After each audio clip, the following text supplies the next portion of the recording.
first of three, long black hair and sugar sweet, daddy's eyes and mama's crooked smile.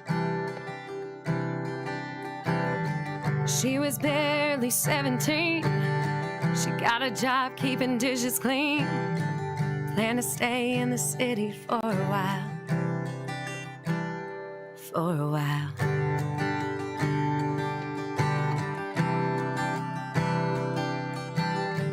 Joseph ran a lumber yard about a mile from Olive Park. Quiet boy, he never had much to say. It was love right from the start. He bought a ring and won Mary's heart.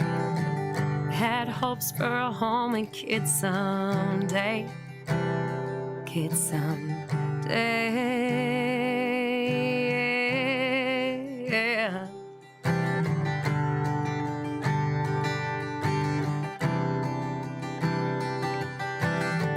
The angel scared her half to death. She would have screamed, but she lost her breath on a midnight there in the middle of May. He said, "Oh, Mary, don't be afraid. You'll bear a son that the Lord has made. Name him Jesus, he'll light the way." They packed the clothes, they made the plans. They had to go to Bethlehem, but there was nowhere left to stay. So in her barn she gave birth to the King of Kings, the Lord of earth. Just a little bitty thing sleeping on the hay, sleeping on the hay.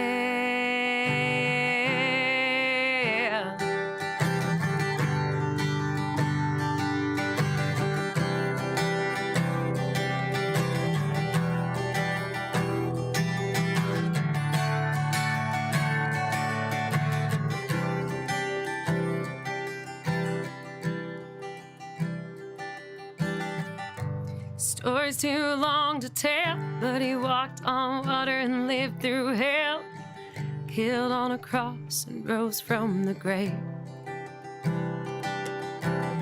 We got a king, they got a son. Mary and Joseph were the only ones there on that very first Christmas day. There on that very first Christmas day.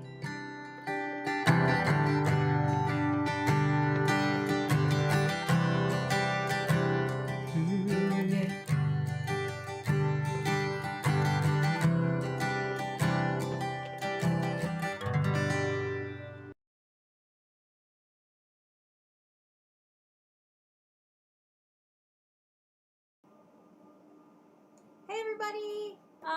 Welcome to This Is My Christmas Show, because the guys get to do their Christmas show next week, so I try to do a little bit of Christmas magic around here. I hope you really enjoyed that song. Jessie Leigh was here last night.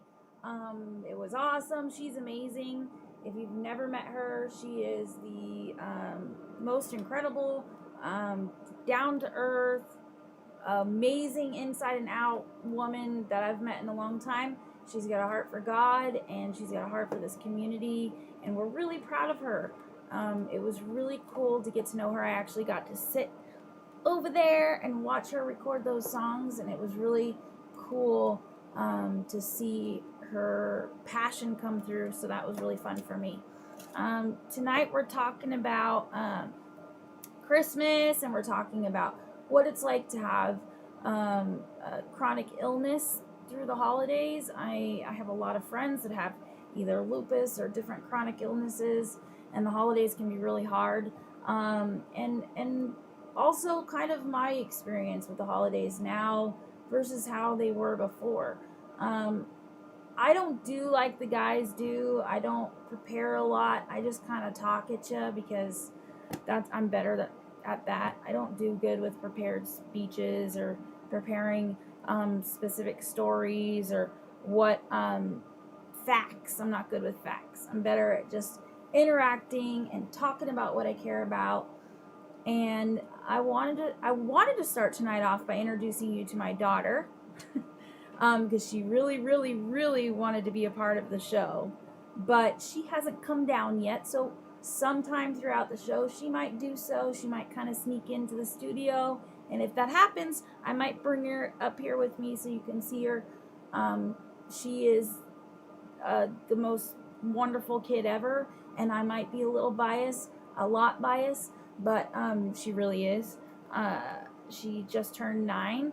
She is a miracle baby. Took us 5 years to get her, and we prayed and prayed and prayed and prayed and prayed for her, and finally she made it here, and she's healthy and beautiful and wonderful, and she has the biggest heart I've ever seen in the entire world.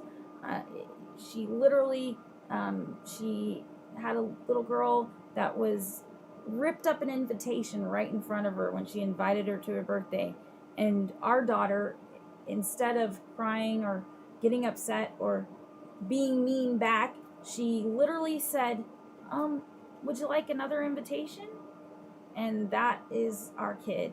God knows that is all God. That's Jesus working through her, man. She's amazing. I don't know how we got so lucky, really, honestly. So tonight, I'm going to try to play with this thing. I'm not very good at it. Joel makes it look really easy because I'm used to working with phones, and this thing's a little bit crazy. But I'm going to try to make sure that I get you guys talking to me and interacting. So if you have any questions about what it's like to go through the holidays when you have a chronic illness, or what it's like to go through the holidays when you're in a lot of pain, or you're dealing with symptoms that might make you not want to be out and about with people, shoot those questions at me. Or if you just want to say hi, that would be great. So I have a lot of things I want to say tonight, and it might be a little bit rambled, but I'll try to start with the way I used to do the holidays to the way I do them now. I mentioned my daughter is 9. When I was 9, that was about the age that I started getting sick. I wasn't born with this. I was born with some things, but I wasn't born with this. I was pretty healthy up until the age of 8.5, 9. So holidays as a kid were magical, amazing. I loved them. I was one of those kids that believed in Santa for a very long time. And even when I didn't believe, I pretended like I believed because I knew how much it meant to my parents. And we were a Christian family. We grew up knowing the true purpose of Christmas. That is, our Savior was born that day. He was a miracle in himself, and the miracle of Christmas is that our Lord Jesus was born that day to eventually take all the heat for all the crap we do. It's pretty amazing. So as a kid, it was magic. It was wonderful. When I started getting sick, the holidays never changed for me because my family did a really good job of keeping it magical, keeping it wonderful. I had some Christmases that I had to spend, laid up, where I couldn't really move around. But my brother was a really big part of this. My mom and my brother were really, really good at bringing Christmas to me. If I couldn't go out and to do all the things, they would bring all the things to me. And make sure I didn't feel like I was missing out on anything. I also had a family that didn't allow me to feel sorry for myself. They didn't allow me to act like I was different than anyone. They didn't allow me to use my illness as an excuse to not participate. So I did. I participated, and growing up, Christmas was awesome. I had some iffy years there in the middle as an adult because of, not only because of my illness. I had some iffy years because of certain people I was surrounding myself with. and I had some moments. Here she is. Okay, we're going to stop this story. Come here. This is Riley. Look, you got to look at the cameras, kiddo. This is Riley, our miracle. She's a wonderful, wonderful girl. Look, sit on my lap for a second. Say hi. Just say hi to everybody. Hi. What do you want to say? What do you like about Christmas? What's your favorite thing about Christmas? When you eat cookies and stuff like that. Oh, like when Santa and the reindeer eat the carrots and the cookies when he drops off presents? And when my elf Charlie hides every single morning, I get to find him. Yeah, so her elf on the shelf is named Charlie. That's what she chose. And he's pretty funny. He's kind of goofy, right? Yeah. One time he hid in the fridge. One time he hid in the fridge. What's some other places he hid? Next to me, I literally grabbed his hat, but he came back. Yeah. Cool. Well, is there anything else you want to say before you go back into the house and stay warm? I stay here. No, but do you want to see if anyone had anything to say to you? This is my little trick that teaches me. I think we know who that is. Our friend that calls you his girlfriend. He wants to know how you're doing. You know who that is, right? You don't say his name on here. But what do you want to say? Hi. Look at the camera to do it. Hi. Okay, go on, honey. That was our girl. She's amazing. Anyway, so as an adult, I learned how. I was always very independent. My mom knows this. I moved out at 19, and instead of just moving down the block, I moved across several states. I moved from Las Vegas to Oregon on my own, got myself my own apartment, changed my job, and decided this is what I'm doing. And no, it was not just for a boy, but there was a boy involved. Luckily, that guy went away real quickly. But the beauty of that move was I met Joel, because if I hadn't moved to Oregon, I don't think I would have met him. But God has always been the center of my Christmas, because that's how I grew up. But also when I became an adult and decided that was the way I wanted to live my life, he's always been at the center of it. And he should always be at the center of it.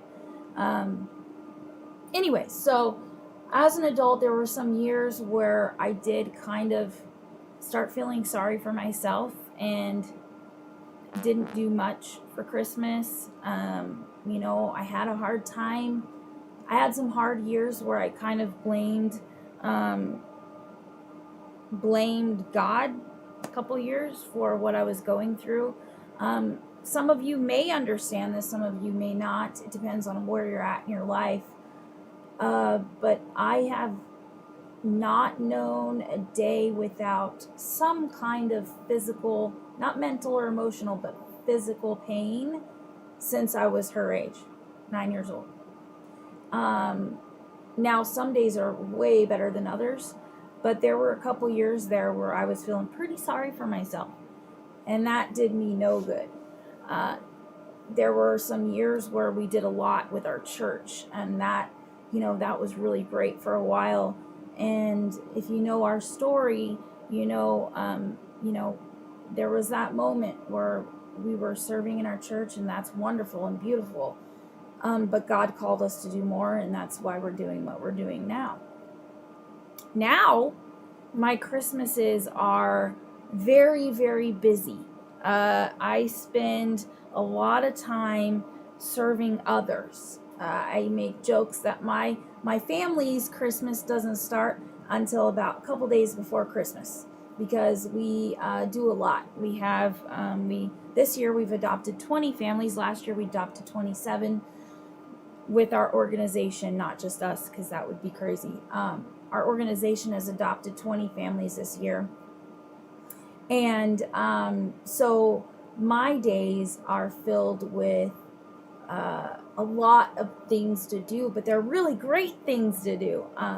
Like today, I got to go with one of our members to buy a bunch of presents, which was a lot of fun, actually, because I got to get some things that I haven't been able to do for a while because Riley's getting older and older. So I got to like look at little baby stuff, and I got to buy gifts for families that would never ask for anything, but they were nominated by another community member that said, you know what, they deserve some sort of joy this year. They deserve a little pep in their step. They deserve to know that somebody cares.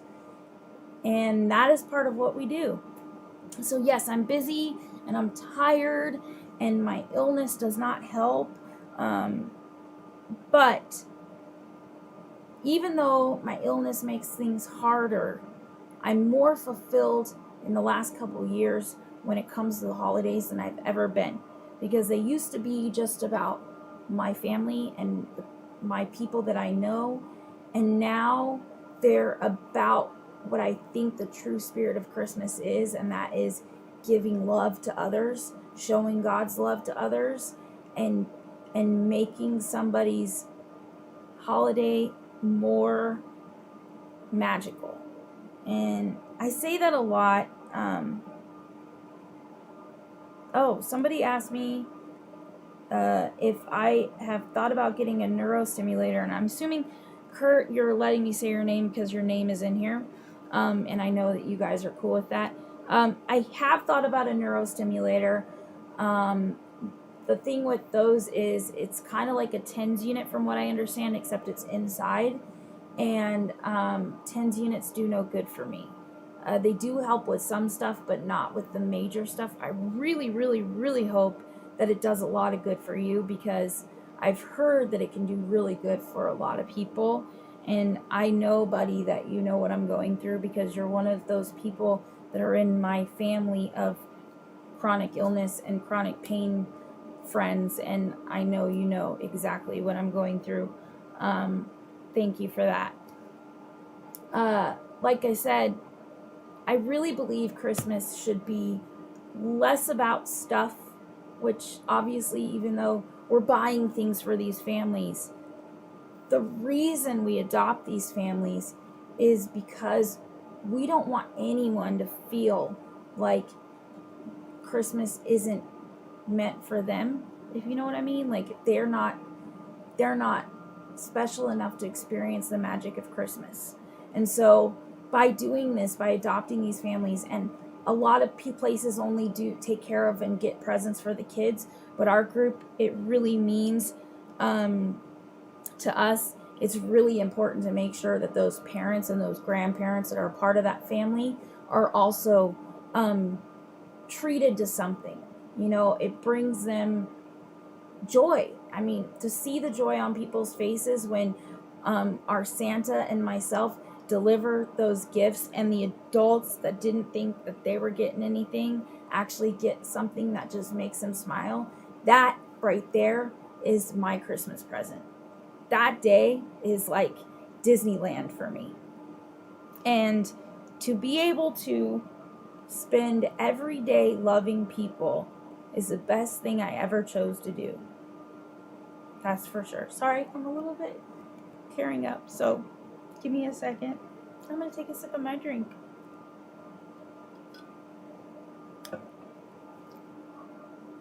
Anyways, so obviously I'm very passionate about what I do.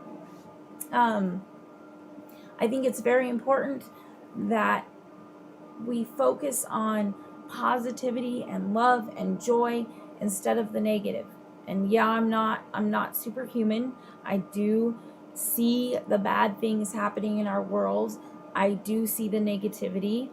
I'm sure those of you that are in our town are hearing a lot of the things going on around right now. They're, and I'll speak a little bit more on that later.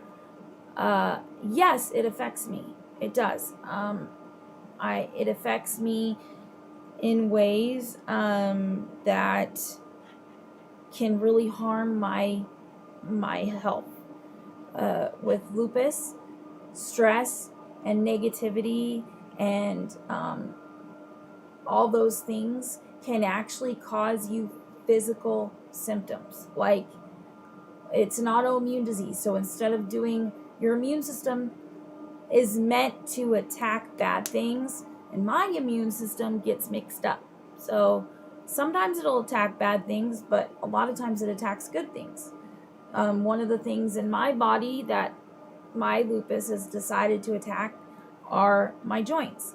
So I've had 3 knee replacements on one knee because every replacement they're finding that it's not working. And I've had several surgeries on my ankle and lots of surgeries, orthopedic surgeries. And if any of you have had an orthopedic surgery, you know how painful that is. But, you know, they're important to keep me walking. I was told that as a kid, they first said when I was diagnosed, you would make it 5 years, which was really scary. Then they said you won't be walking by the time you're 15. Still walking. Then they said you'll be in a wheelchair by the time you're 25, still walking. So I count that as God is blessing me. I am not the kind of Christian that believes that my faith is too small and that's why I'm not healed. I do believe in healing because that has happened to me. When I was 2, I was diagnosed with cystic fibrosis, which all of you know is an incurable disease. And when I think I was 3, I'm not sure on the exact timing, but for about 6 months, my church prayed over me and prayed for my family and prayed for my health. And we went back for new scans and it had disappeared. So I firmly believe in faith and healing, faith healing and all of that. God can do amazing things. And he could heal me tomorrow if that was in his plan. But I also believe that it's not for me to say when that's to happen. I don't think that I get to choose that. I can pray for it every day and I can hope for it and want it more than anything in the world and have the most amount of faith in the world, but that's up to God when that happens. And I do believe that God uses us to touch people exactly where they are from exactly where we are. And I have been able to form connections with and bonds with people that I never would have formed or bonded with if I didn't have my illness. Now, am I saying, woohoo, yay, lupus? No, not at all. If I could take it away this minute, I would in a heartbeat. But I am saying that I'm trying to find the positive to what I have been dealt in my life. I'm finding ways to use my gifts. Kurt said, for 45 years, he went undiagnosed. No one believed me that I hurt. When I got diagnosed, a huge weight was lifted. I know exactly what that's like. I told a little bit about this last week, how doctors thought my mom had Munchausen by proxy because they couldn't find what was wrong with me. They didn't know why I was in pain. They thought I was being dramatic. They thought they couldn't figure out what was going on. And when I was finally diagnosed, it was like, holy crap, it could kill me. And holy crap, there is no cure. And I'm going to have to live the rest of my life progressively getting worse until I'm gone.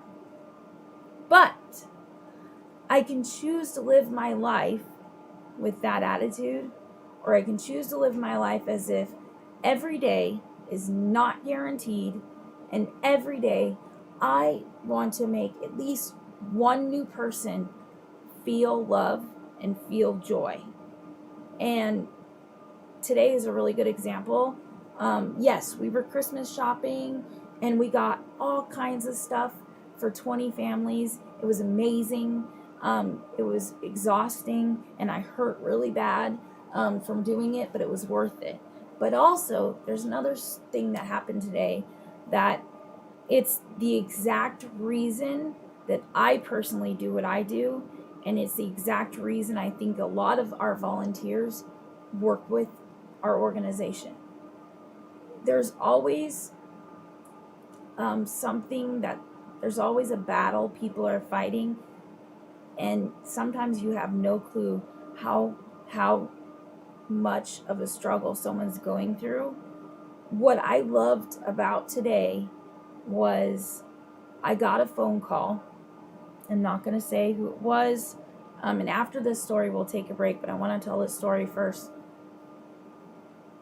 I got a phone call from somebody who knows me because of what we do.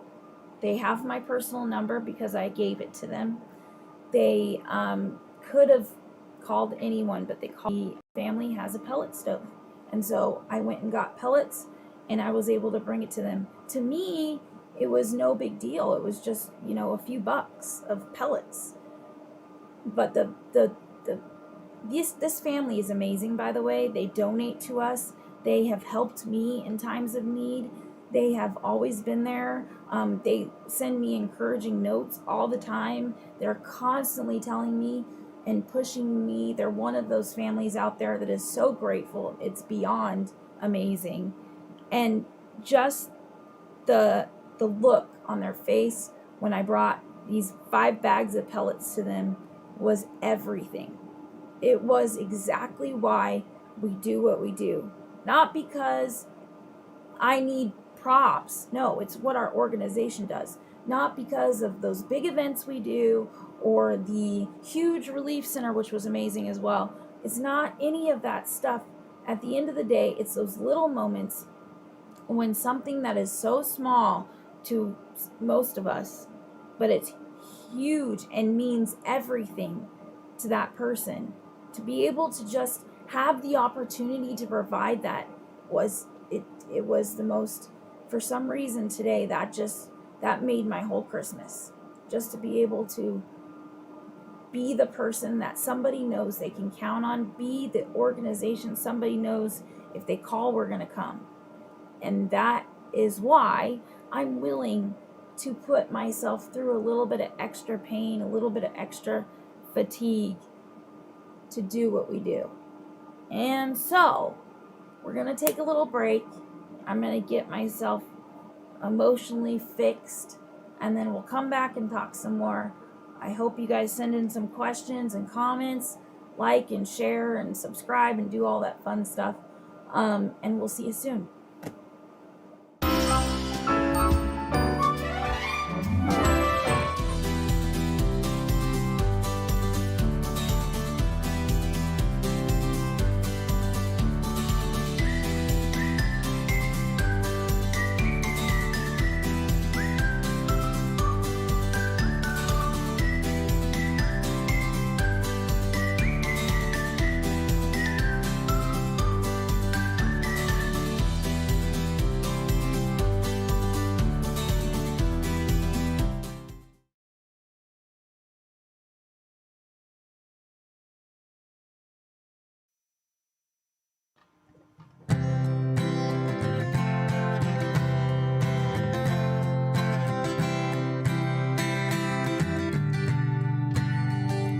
Low on gas, running late, all backed up on the interstate. But I found myself a 20 in the ashtray. My pants are fitting a little tight, but that cake was worth every bite. And Mama says God made me just right. It ain't perfect, but I believe that. Yeah, it's all about the way you see it, 'cause the grass is greener on my side. Got the sun shining down on me just right. Yeah, I have my share of problems, but I gotta say it's a good day to have a good day. Yeah, good day to have a good day. Yeah. Turned off the news, I went outside, spent a little borrowed time, soaking up and drinking in this good life. It ain't perfect, but I believe that.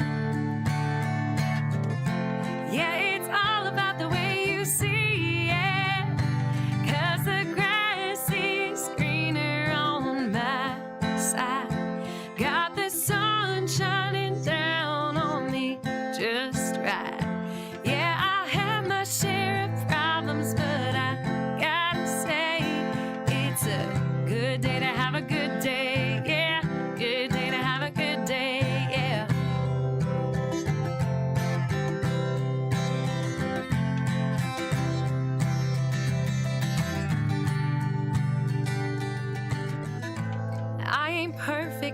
wanna be in. But I'll just keep on choosing to see that the grass is greener on my side. Got the sun shining down on me just right. Yeah, I have my share of problems, but I gotta say that the grass is greener on my side. Got the sun shining down on me just right. Yeah, I have my share of problems, but I gotta say it's a good day to have a good day. Yeah, good day to have a good day. Yeah, good day to have a good day. Yeah, good day to have a good day. Yeah.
Hey everybody, welcome back.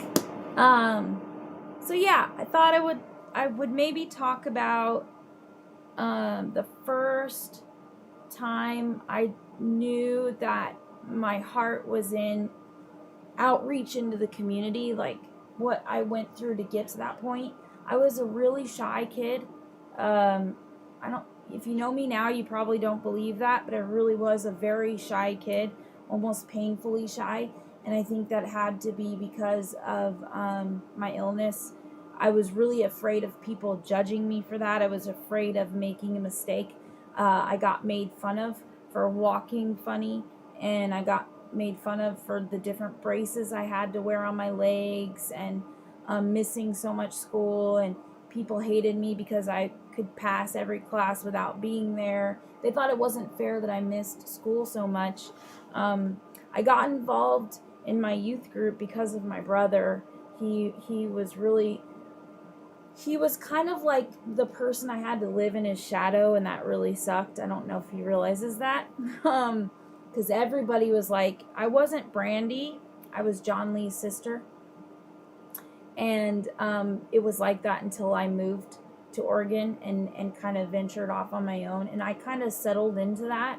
I let him be that shield. I let him be that person in front of me that I can kind of hide behind. And that was my life until I was an adult. Except for this one time, I went with my youth group and my brother wasn't there that time. And we went to a missions trip in LA. We went to I don't know, most of you guys probably know about Teen Challenge. This was the Teen Challenge in South Central LA, which was, as a teenager, that was a little scary. If you know anything about South Central LA, that's like the hub of the Bloods versus the Crips territory. Lots of gang activity. Well, now that's Portland, I'm sure.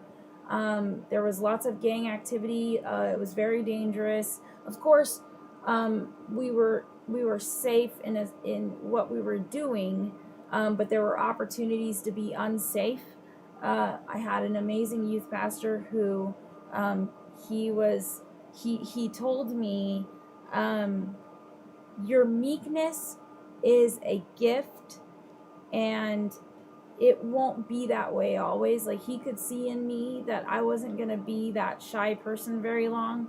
He saw more in me. He saw the heart of ministry. He actually told me at 15 or 16, he says, you will be amazed at what you end up doing as an adult, because I thought I was always going to be this person who kind of hid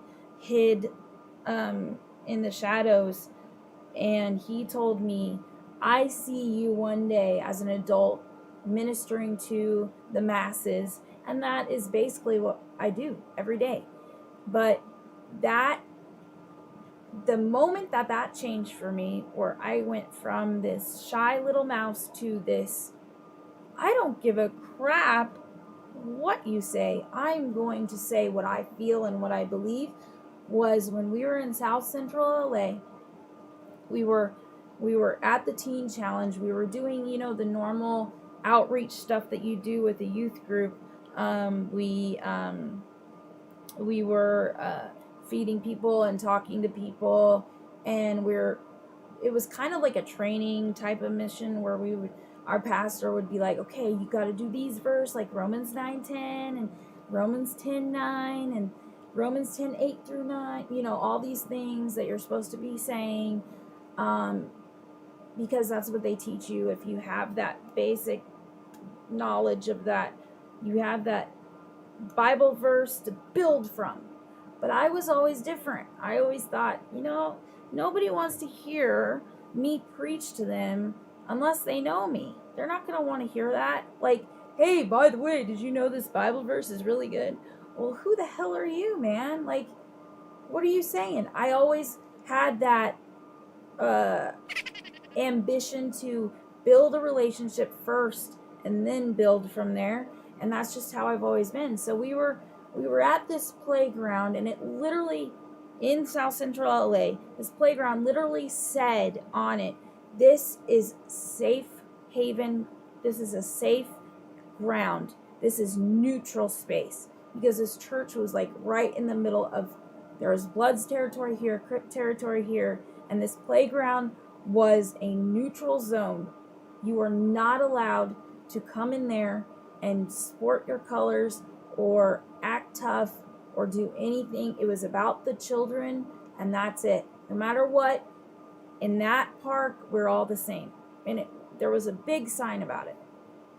So we went in there, and we were trying to talk to people, trying to get them to come to Teen Challenge if they looked like they were needing some help, or they were maybe having substance problems. And all of a sudden, this gentleman with a toddler on this side and this guy with an older child on this side just got right up to each other, and they started screaming at each other, yelling and screaming, and it was really scary. And my pastor just said, everybody stay back, and he was trying to calm the situation.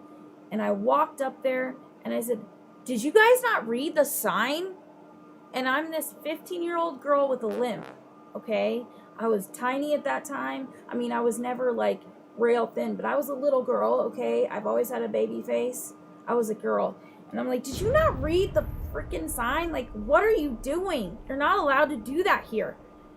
And my pastor looked at me, and my other youth group friends looked at me, and they're like, Brandy, what are you doing? What's going on? And I said, you guys, you can't do that here. We are supposed to be, this is about the kids. We are not going to fight here. And I don't think you want to do that in front of your little boy, do you? And the one guy looked at me, he's like, no, I guess not. And the other one looked at me and said, no. And they walked away. And somehow my little meek little self, who had never spoken much of a word to anybody really, except for people I knew, I never talked to people I didn't know.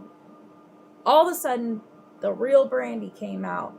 And I've never been the same since. And my pastor got a huge kick out of that.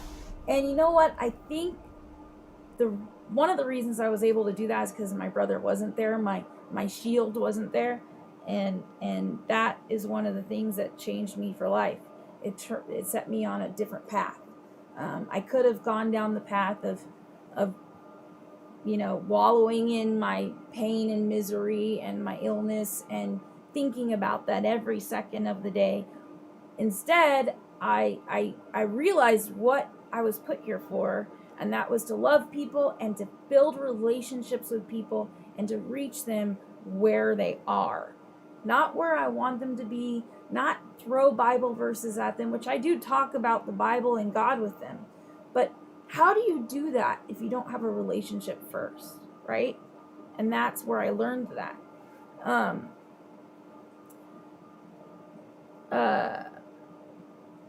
I'm sorry, I'm reading. With the experiences you had growing up and now being a mom, how is that passing to Riley? I'm not sure, how are my experiences passing to Riley? It's very, very evident in certain personality traits that she has. Since I was that meek, shy girl, I was very self-conscious. I had a very low self-esteem. I didn't build that until I was an adult. And so one of the things I told Joel was when we have a child, boy or girl, and then when we knew it was a girl for sure, even more so, I said, she will never doubt her worth. She will never, ever, ever think that she is less than, and we will never allow those kinds of conversations in our home. And what I mean by that is I don't talk down to myself. I tell myself I'm beautiful, so she tells herself she's beautiful. We don't talk about weight. We talk about being healthy. But she still to this day thinks fat is a curse word. We don't talk about being fat. We talk about people's bodies as if, that's the way they're built. As long as they're healthy, that's what matters. She knows she's beautiful. And you know what? She might be a little bit too confident, but that's okay. I'd much rather that than somebody growing up feeling ashamed of who they are. She is very proud of who she is. And I think that stems from my experiences growing up, not being proud of who I was and having to learn that later in life. I did not want her to ever experience a moment of doubt about herself. And so I think that's one of the ways that's passed on to Riley. Some of the things you like to do around the holidays. One of my favorite things to do on the holidays, which I'm hoping to do this weekend sometime when I can squeeze in an hour or two, I love to bake. I'm really into baking bread, but I also have special Christmas treats that I make every year for people that I care about. And I am so blessed. My family is so blessed. We have a lot of people surrounding us. I know myself and Joel have been the face of a lot of things we do, but we have a very big amount of people that support us and lift us up and help that happen. And one of my favorite things to do is feed them and make them treats. And I also love to paint. I'm a painter. I don't think any of my signs are up here right now, but you've probably seen some of my signs. My friend Kaylin several years ago taught me how to freehand paint. And that's no stencils, no vinyl, nothing, just completely freehand paint. And I love painting signs. And I also paint like landscapes and flowers. And my auntie taught me that. She's a watercolor artist. She's incredible. And I'm an acrylic person. I really don't like watercolors. But painting is my favorite thing. I love making things, and I don't have a lot of time to do that anymore. So I'm trying to find a balance to carve out time for myself to do those things because I really do enjoy them. But I'm also really enjoy what we do with ECW. What do you guys like to do around the holidays? What's your favorite thing to do? Do you like to bake? Do you like to go caroling? I actually got someone that called me not too long ago and said, you know what? Since, people know who you are, would you be willing to call this specific church and see if they'll go caroling in town? Because I think it really lifts people's spirits. And I actually did call that church. If you're watching, the person that asked me that, I did call them and I left a message. And you know what? I might try calling them again tomorrow because I think that would be really cool. But I'd love to know what you guys like to do around the holidays. What's a tradition of yours? One of our traditions is I like to get matching pajamas for my family, and my husband hates this. He thinks it's so corny, but I love it. I love it. I love it. I love it. Last year we did the buffalo plaid thing. This year I got them today, and let's just say my friend Donna is going to love it because it's the Grinch theme. And we do a thing where we give Riley a box that she can open on Christmas Eve. It used to be just she opens a present on Christmas Eve and then the rest on Christmas morning. Now I try to steer it more towards we all open our Christmas pajamas and like some cute little snacks, and we watch a movie, one of our Christmas movies we like, whether it be Elf, which, I mean, that's my cup here, or Christmas Vacation, which is my #1 favorite Christmas movie, or Miracle on 34th Street, or It's a Wonderful Life. That's one of my husband's favorites. We watch a Christmas movie and we have hot chocolate. Die Hard. He loves Die Hard, and I do too. Those are also amazing, but they're not technically Christmas movies. But we love to do Die Hard marathons. Another thing we like to do is get in our Christmas pajamas, go into the car or the truck, get hot chocolate, and go drive and look at the lights. And we do that every year. It's one of my very favorite things, and it's so simple, and it's just something about, like, even before we had Riley, we did that, but even more when you have a kid, it's the magic of Christmas in their spirit and how excited they get about every little thing. It's so much fun. I love that. I love that. And you know what? I firmly believe as a Christian, believing in Santa, I don't think it's a bad thing as long as you do it the right way. She knows that it's Jesus' birthday, and she knows that that is the complete reason for the season, as corny as that sounds, as I rhymed it, I'm sorry. But she also knows in our story, the way we've talked about Santa is that he was someone that was doing God's work here on earth, and he was doing kind of what we do when we adopt families. He was making children happy in his town, and then that spread around the world. And now Santa does that for everybody, and she still believes, and I think that's a magical thing. And the more magic we have, the more joy and love there is to spread. And I will pray and hope that magic stays in her heart forever. Somebody said, I've got some fresh eggs from the kitchen if you need them for baking. Yes, please. I will take them, whoever that is. Joel knows. I will totally take them because I need them. Somebody else said, drinking chocolate diabetes, Die Hard. Die Hard is a Christmas movie. Die Hard is a Christmas movie. Okay, yes. Okay, so Die Hard is a Christmas movie, but whatever. It is a Christmas movie, but some people don't believe that, Everybody, I guess, said Die Hard's a Christmas movie, so there you go. What are your, I would love to know what everybody else does. My other favorite thing to do is I try to get up really early on Christmas and just wait and listen to the quiet, because that quiet will be gone as soon as the kiddo is awake, and then it's crazy. And I love that. I love that when she first comes out and sees everything, because we kind of don't put very much under. We put a few things under the tree, but we don't do everything under the tree until the night before.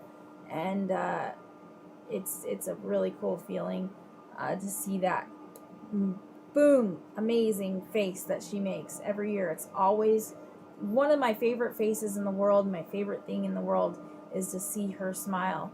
And her dad's smiles are like my favorite things ever. Somebody else said, sit up and wait for Santa with a shotgun.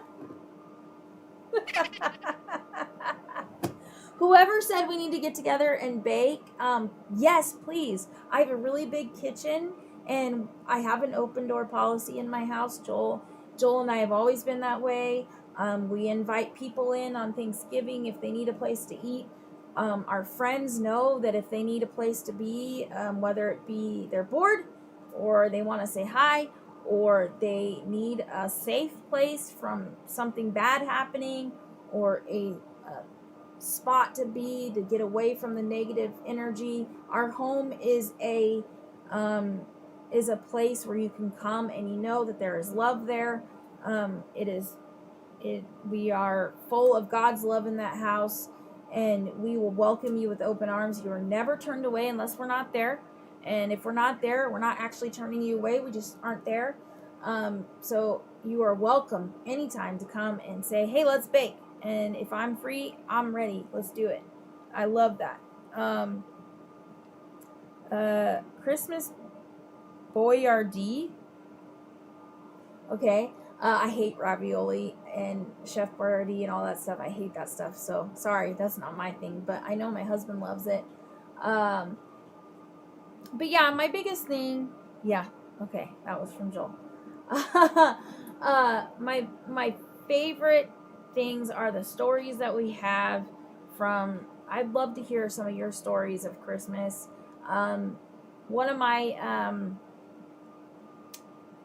favorite things was last year during Christmas was our first year. Well, the year before last year, our family personally adopted one family for Christmas, and that was really cool. And the funny thing was that we went all out for this family, and I don't know how we found out about them, but I think we contacted an organization because it was before we started ECW. And we went all out for this family, but we kind of forgot about ourselves. Like, we got so into it that we literally just forgot to go shopping. And, like, it was the last minute, and for some reason we couldn't find any of the things we were looking for. And we were kind of low on money at that time. And, you know, everybody goes through those times. And it was funny because we had adopted a family for Christmas. And then we had a little angel show up on our doorstep with a buttload of gifts for us and for our child. And somebody had told them, hey, this family is taking care of other families and they are totally forgetting about themselves. So what I love is that we actually experienced that feeling of giving and being too prideful to ask for any help, and somebody forced it upon us. And you know who you are, and I love you for it. And that was an amazing experience, because now when we are doing this, we can kind of come from that perspective of, I know exactly where you're at when you're saying, yes, buttload. I know exactly where you're at when you're saying that you never asked for help and you're too proud to do it, because I was there too. And it's a really good feeling to be able to give something that'll make them realize I'm not invisible, that I'm loved too, that the work I'm doing is seen, and I am heard and I am appreciated. And those people made sure that I knew it. And that's part of the wonder of what we do. Last year for Christmas, there was this one family who, they lived on the outskirts of our town, and she couldn't get her kids to school because you all know how messed up our bus system is here. She couldn't get her kids to school. They were having to walk like a really long ways to come into the store, like several miles to come into the store. And there was this, I don't even know how it happened. It somehow this gentleman said, hey, there's this vehicle that I don't need anymore. Do you know a family that might need it? And yeah, we do. And he was able to literally directly just we just stepped away and let them do their thing. This guy was able to he handed over a vehicle to this family. It was amazing. And they're still driving it to this day. I see it all the time.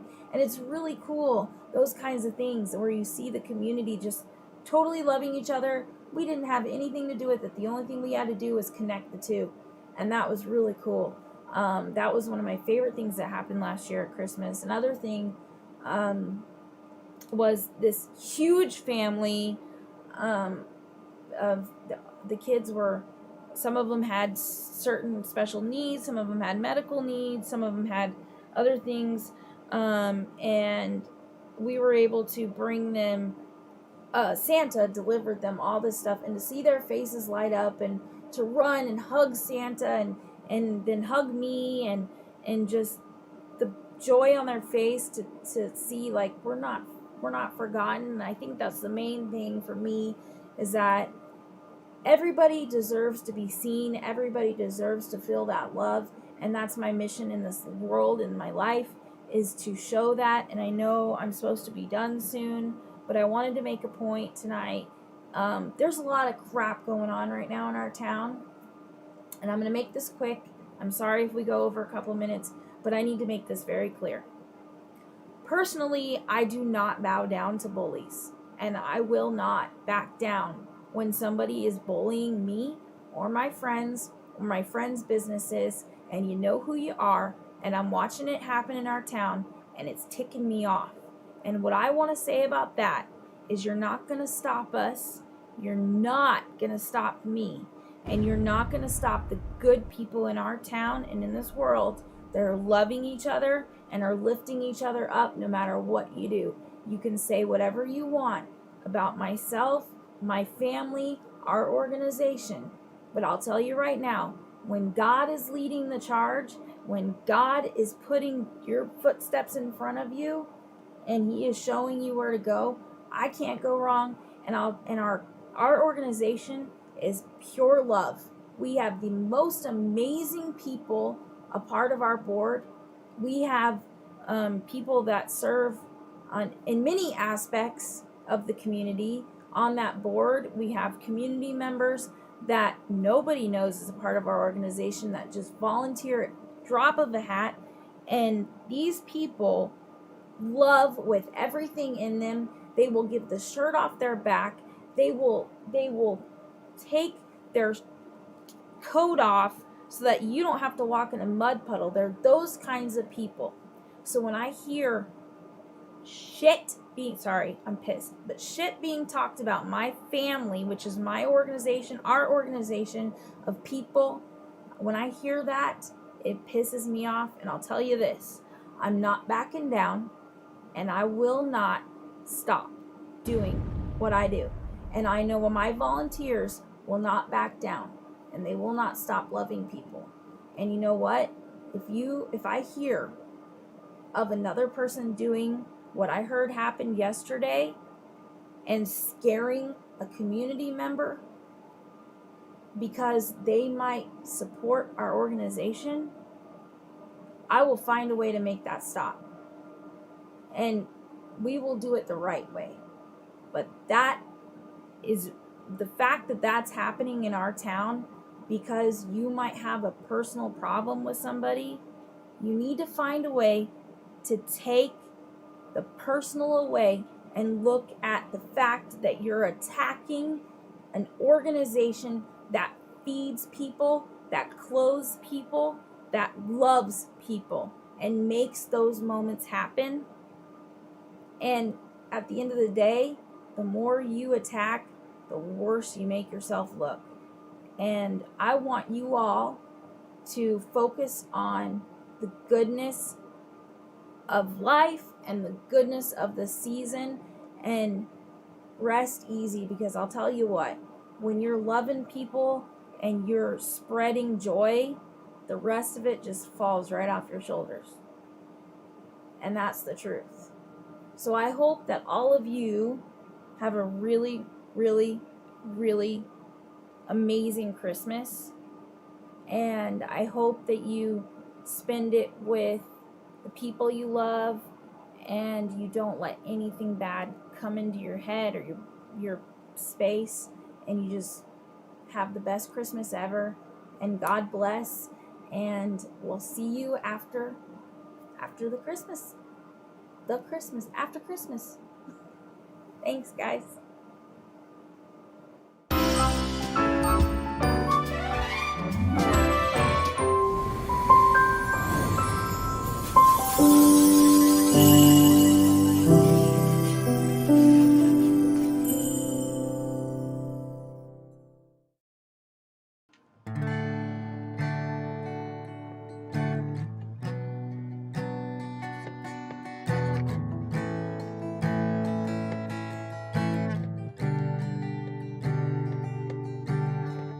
Yards left, just grass and sweat. Overtime, 2 minutes left. Defending that win means everything to this town. Each Friday night, it's what we knew. Home field and out of town too. Cheering them on was all that we could do.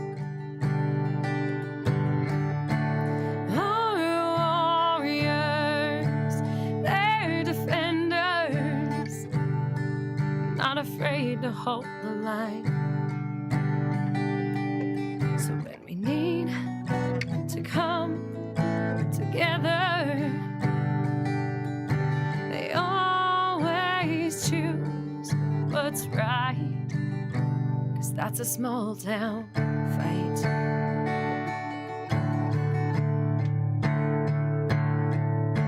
Signing up and then shipping out. It's time to go, there ain't no doubt. Those left behind, we hate to see them leave. But duty calls and we depend on them. Iraq to Afghanistan. The red, white, and blue was sewn onto their sleeve. Our warriors, they're defenders, not afraid to hold the line. So when we need to come together,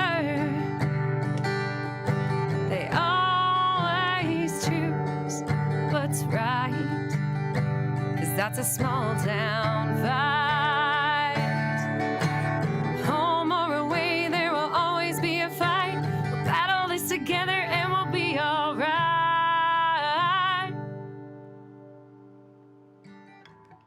Hometown tragedy strikes.